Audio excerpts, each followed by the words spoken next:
Alright, hello everyone, my name is Sreenidhi Maddineedi. I'm a senior at James Lincoln High School here in Maddineedi County, and this is my presentation, Breaking the Cycle of Substance Abuse.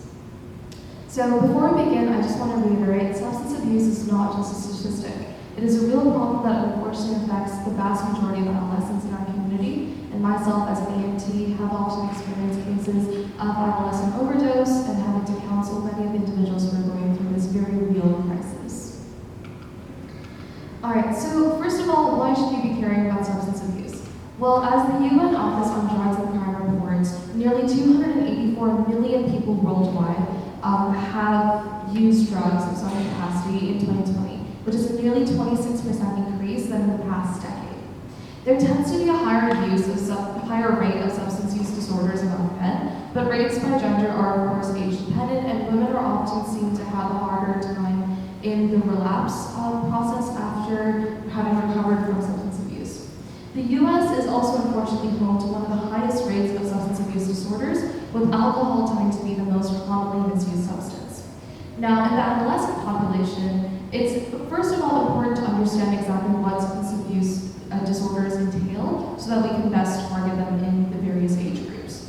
So the APA tends to define substance abuse as a sort of pattern, a regular pattern specifically, of compulsive substance use, such as alcohol, tobacco products, drugs, and inhalants. Regular substance abuse does significantly increase the risk of developing various health conditions, including weakened immune systems, lung disease, seizures, stroke, and even brain damage.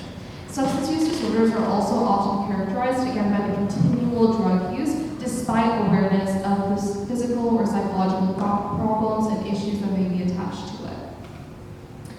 Vaping, of course, tends to be most prevalent in the adolescent population. In 2023, nearly 20.5% of adolescents had admitted to vaping at least once, and further studies from the New England Journal of Medicine have actually shown a nearly 10% increase in adolescents using e-cigarettes, so vapes of some nature, between 2017 and 2018 alone, which even back then was nearly 1.3 million teenagers, a number that has only sadly risen since. Since 2014, e-cigarettes have actually surpassed traditional tobacco products in terms of their popularity. And speaking of tobacco, that leads us to discussion of cannabis. Over 2.5 million US teens are actually cannabis users, and that means almost 1 in every 40 teens in America probably meets the criteria for some nature of a cannabis addiction. There has also been a recent large increase demonstrated in the smoking of marijuana, and large percentages of our adolescents, so again, grade 8, grade 6 through basically grade 12 students, have actually reported vaping. And talking about cannabis, it's often one of the most common means of polydrug use. Polydrug use is basically when you're using more than one type of drug at a time, and that can either be 2 types of drugs from the same class of medications or 2 ones entirely completely different. Taking multiple drugs in the same class actually increases its impact and the risk of overdose, especially because of the various interactions that may occur between the two. Combining stimulants, for example, can increase the risk of psychosis, anxiety, as well as panic attacks and serotonin syndrome effectively when you have such an odd mood regulation that's happening within your body. And the effects, of course, become more complicated to predict if there are different classes of drugs taken, especially in many people who do suffer from polydrug use. It happens to be that they are going through basically a wide variety of symptoms, and it's basically just a matter of being able to pinpoint which ones are caused by what drug that proves to be the most difficult. Now, unfortunately, another thing that does lead to the prevalence of substance abuse is the influence of peers and general peer pressure. Peer pressure interacts, of course, with many other factors, such as the environment that individuals are in, as well as family pressure, support, and even just the norms that have been established within their community. Environmental norms, of course, and this whole concept of direct and indirect pressure from their peers tends to have the biggest influence. Studies have found that college students who actually perceived that excessive drinking was common and typical among their peers tended to engage in these more heavy drinking sessions, regardless of how common the activity actually proved to be on their campus or even within their friend groups.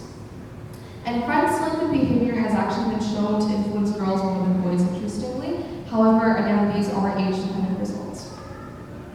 Now, moving on to discussion of some of the health impacts and consequences that we see from SUDs. Drug use, first and foremost, will often lead to dependence and addiction, as well as injury, accidents, and many sorts of issues with sleep, and more. Cocaine has been linked to nearly 1 in every 5 overdose deaths, and it also significantly increases the risk of bowel damage and the contraction of HIV. One of the most important things when it comes to drug disorders and even just the consumption of drugs, period, tends to be the sharing of unsterile drug injection equipment, which, as many of you will remember, was one of the biggest contributors to the recent HIV/AIDS epidemic. Again, further health risks also include heart muscle weakness and failure, ulcers, pancreas inflammation, painful nerves, vitamin deficiency, liver damage, and a whole myriad of other symptoms. And moving back to the focus of our discussion, which is of course on adolescence, teens are often drawn to substance abuse to generally alleviate any sort of unwanted mental health challenges and struggles, which tend to be issues with hopelessness, anxiety, even negative thoughts that oftentimes lead to some sort of suicidal ideation. In the long term, these symptoms are only exacerbated by abuse and dependence, and a 2016 study by the Child Right Institute, CNI, which is actually based in Los Angeles, found that nearly 2/3 of the 10,000 adolescents they had surveyed had developed an alcohol or substance abuse disorder and had experienced well over multiple different types of mental health disorders. And it's actually seen that adolescents tend to believe that the consumption of alcohol and marijuana may suppress anxiety and the sort of depression that they feel, and since their friends do it, it's not as stigmatized as perhaps seeking some sort of mental health therapy or counseling. And of course, it is important to know that in the adolescent brain, we're still developing these types of neural pathways. Our brains are pretty plastic. Oftentimes, drugs will tend to have a greater or more intense effect on adolescents than they will on adults, just because, again, the nature of the plasticity of their brain. Binge drinking, substance abuse can all cause lasting brain damage, and that can have varying effects anywhere from neuronal maturation to even memory loss. Damage specifically to the prefrontal cortex, which tends to be the part of our brain that's most responsible for logical decision making, and even impaired verbal communication, can also place these youth at risk of even more mental health problems, oftentimes they're trying to alleviate in the first place by consuming this high amount of toxicity of drugs. And finally, to wrap up this presentation, talking about the way forward, different types of strategies that we may have to sort of combat this unfortunate epidemic in our youth population. One thing that we have noted is the general decline of the availability of substance abuse facilities, despite the actual rise in the rate of substance abuse among individuals. Stricter regulations and laws are needed to counter the tobacco industry and the e-cigarette industry's very harmful marketing practices. And increasing awareness as well about the hazards of substance abuse is crucial for protecting individuals. A lot of time, the reason why individuals are engaging in substance abuse is because they're not fully made aware of the various mental health problems and physical problems that may stem from it. So increasing awareness of that is oftentimes one of the biggest deterrents of it. As well as implementation of drug-free community support programs, so DFCs basically mobilize communities to prevent youth drug use.